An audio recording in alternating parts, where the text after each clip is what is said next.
Nagtago pero bumagsak din sa kamay ng pulisya ang lalaking nanggahasa umano ng menor de edad sa Laguna. Nagbunga ang pangmomolestya kaya umano nagtago ang sospek. At nakatutok si John Consulta, exclusive. Nanahimik ka. Ano man sabihin mo, pwedeng gamitin laban sa iyo.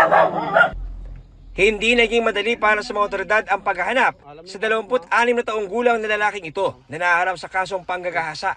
Nagpalipat-lipat daw kasi siya ng pinagtataguan matapos ang pang-aabuso sa 16 na taong gulang na biktima. Sa investigasyon, pauwi na raw mula sa isang vet ang dalawa na parehong miyembro ng drum and lyre band. Imbes na ihatid siya ng akusado sa kanyang bahay, ay dinala siya sa isang bakanting kubo at doon siya inabuso. Minsan lang may nangyari sa biktima at sa akusado pero hindi agad nakapagsumbong ang biktima. Pero ang minsang pang-aabuso nauwi sa pagkabuntis ng biktima. Ay nalaman ito ng kanyang pamilya kung kaya agad silang nagreklamo at naghain ng demanda at nilabasan nga ng warrant of arrest itong akusado. Tumanggi magbigay ng pahayag ang suspect na nakakulong ngayon sa Cavite Police Station sa Laguna. Naharap sa reklamong statutory rape ang suspect na walang piyansa. Para sa GMA Integrated News, John Consulta, nakatutok 24 oras.